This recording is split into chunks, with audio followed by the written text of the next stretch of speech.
ఎక్కడైనా కావచ్చు, అభివృద్ధి చేపడితేనే ఏ రాజకీయ పార్టీకైనా ప్రజాక్షేత్రంలో గౌరవం దక్కుతుంది.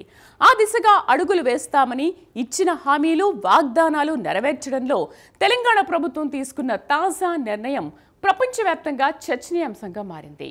$1 ట్రిలియన్ ఆర్థిక వ్యవస్థ లక్ష్యాన్ని అందుకునేందుకు సీఎం రేవంత్ రెడ్డి వ్యూహాత్మక అడుగులు వేస్తున్నారు. ఢిల్లీ వేదికగా హైదరాబాద్ను స్వర్గధామంగా ప్రకటించారు. చైనా +1 మోడల్కు గ్లోబల్ సమాధానం ఇచ్చేందుకు రెడీ అంటూ వ్యాఖ్యానించారు. నైట్ ఎకానమీకి కొత్త ఊపిరిచ్చేందుకు చేసిన వ్యాఖ్యలేంటి? తెలంగాణ రైజింగ్ 2047 అడుగులు పడ్డట్టేనా? రోడ్ల పేర్ల మార్పును ఎందుకు కోరుకుంటున్నారు?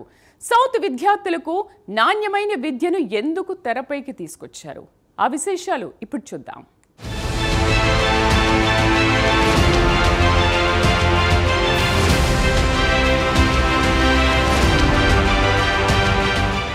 ముఖ్యమంత్రి రేవంత్ రెడ్డి అంతర్జాతీయ పెట్టుబడిదారులను ఉద్దేశించి చేసిన ప్రకటన ఇప్పుడు ప్రపంచవ్యాప్తంగా చర్చనీయాంశంగా మారింది. ఢిల్లీలో జరిగిన ISPF సదస్సులో ఆయన మాట్లాడుతూ అంతర్జాతీయ పెట్టుబడిదారులకు హైదరాబాద్ ఒక స్వర్గధామమని ప్రకటించడమే అందుకు కారణం. భాగ్యనగరంలో ప్రపంచ స్థాయి మౌలిక వసతులు, పరిశ్రమలకు అనువైన వాతావరణం, భద్రతకు ఢోకా లేదని దిగ్గజ కంపెనీల దృష్టికి తీసుకురావడం, దేశంలోని అత్యంత వేగవంతమైన వృద్ధి రేటు కలిగిన రాష్ట్రం తెలంగాణ అని యువశక్తి ఇక్కడ బలంగా ఉందని గుర్తు చేశారు. గత 35 ఏళ్లుగా ఏ పార్టీ అధికారంలో ఉన్నా తెలంగాణలో పెట్టుబడులకు, పారిశ్రామికవేత్తలకు మద్దతుగా నిలిచామని వివరించారు. భారతదేశంలో పెట్టుబడులకు హైదరాబాద్ ఒక ముఖద్వారమని, ఇది అంతర్జాతీయ సామర్థ్య కేంద్రాల హబ్గా ఉందని తెలిపారు.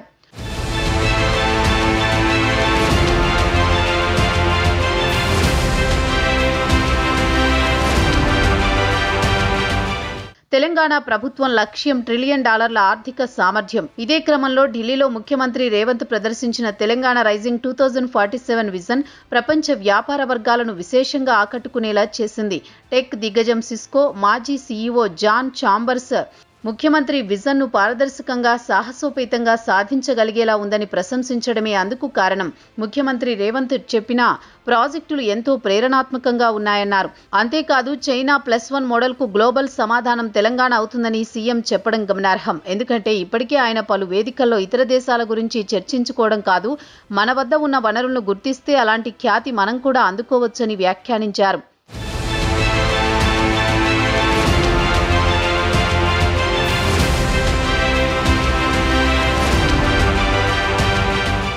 తెలంగాణ ప్రభుత్వం చేపడుతున్న కీలక మౌలిక ప్రాజెక్టులో భారత్ ఫ్యూచర్ సిటీ ఒకటి. ఇది 30,000 ఎకరాల్లో అంతర్జాతీయ ప్రమాణాలతో నిర్మిస్తున్నట్లు సీఎం ఢిల్లీ వేదికగా దిగ్గజ పరిశ్రమ ప్రతినిధుల దృష్టికి తీసుకువచ్చారు.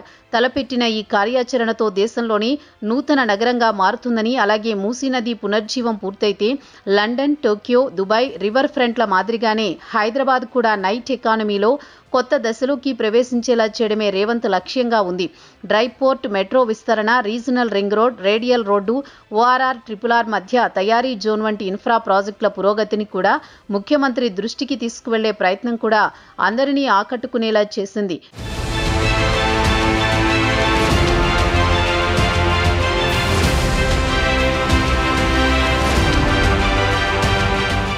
పెట్టుబడుల రాకతో హైదరాబాద్ అభివృద్ధికి వినూత్న ఆలోచనకు సీఎం రేవంత్ రెడ్డి శ్రీకారం చుట్టారు. నాయకుల పేర్లతో ఉన్న రోడ్ల ట్రెండ్ను మార్చాలని యోచిస్తున్నామని ఆయన ప్రకటించడమే అందుకు కారణం.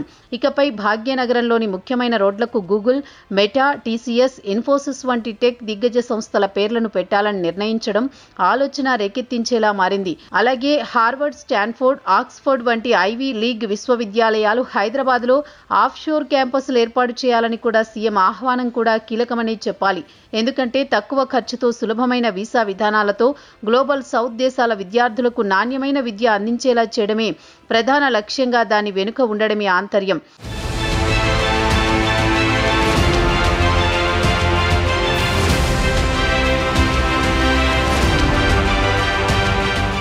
వాస్తవంగా కాంగ్రెస్ ప్రభుత్వం అధికారంలోకి వచ్చిన తర్వాత సీఎం స్థాయిలో నేరుగా విదేశీ పెట్టుబడులపై ఫోకస్ పెట్టారు.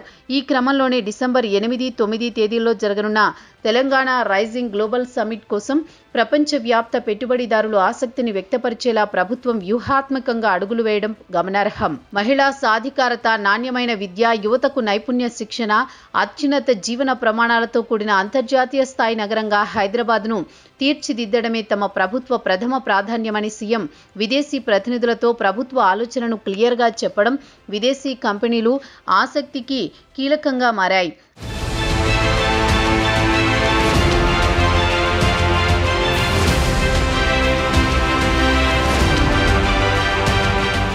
ముఖ్యమంత్రి రేవంత్ బాధ్యతలు చేపట్టిన తర్వాత రాష్ట్రానికి పెట్టుబడుల ప్రవాహం పెరిగింది.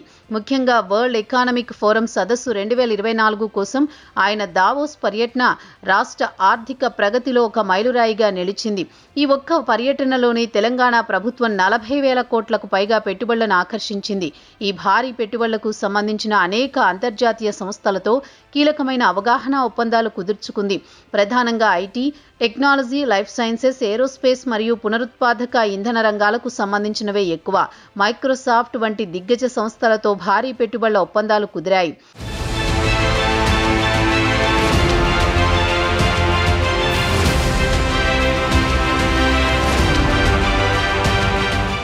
రాష్ట్రానికి తీసుకువచ్చే ఏ పరిశ్రమతోనైనా ఖజానా బలోపేతం, ప్రజలకు ఉపాధి అవకాశాలు కల్పించడం కోసమే. ఇదే ఆలోచనలో సీఎం రేవంత్ కూడా రాష్ట్రంలో డేటా సెంటర్లు, టెక్నాలజీ అభివృద్ధికి ఊతమిచ్చేలా మారాయి.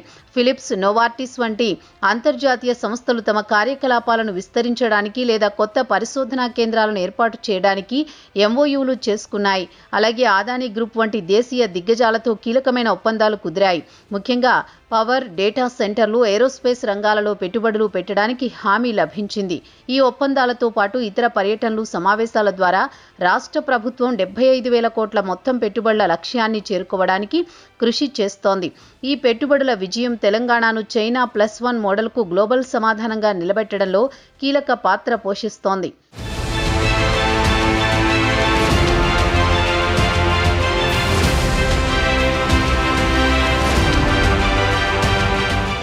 తెలంగాణ ప్రభుత్వం కేవలం పెట్టుబడులను ఆకర్షించడమే కాకుండా రాష్ట్రాన్ని $1 ట్రిలియన్ ఆర్థిక వ్యవస్థగా మార్చాలనే సుదీర్ఘ లక్ష్యంతో ముందుకు సాగుతోంది. సమగ్ర అభివృద్ధి, గ్లోబల్ స్థాయి మౌలిక వసతుల కల్పన లక్ష్యం కోసం చైనా +1 వంటి గ్లోబల్ ట్రెండ్లకు అనుగుణంగా వ్యూహాలను రూపొందిస్తున్నారు. విదేశీ కంపెనీలను ఆహ్వానించడం వెనుక కేవలం నిధుల రాక మాత్రమే కాదు, అంతర్జాతీయ స్థాయి ఉద్యోగ నైపుణ్యాలు, సాంకేతిక పరిజ్ఞానం, అత్యున్నత జీవన ప్రమాణాలు రాష్ట్రానికి అందించాలనే బలమైన కోణం ఉంది. రోడ్లకు టెక్ దిగ్గజాల పేర్లు పెట్టడం, విద్యా సంస్థలను ఆహ్వానించడం వంటి వినూత్న నిర్ణయాలు కార్పొరేట్ అనుకూల వాతావరణాన్ని, యూత్ ఎంపవర్మెంట్ను నొక్కి చెబుతున్నాయి. తెలంగాణ కేవలం పెట్టుబడులకు గమ్యస్థానంగానే కాకుండా భవిష్యత్తు తరాలకు పునాదిగా నిలవాలనే స్పష్టమైన దార్శనికతతో సీఎం రేవంత్ రెడ్డి వేస్తున్న ఈ అడుగులకు సమాధానం కాలమే నిర్ణయిస్తుంది.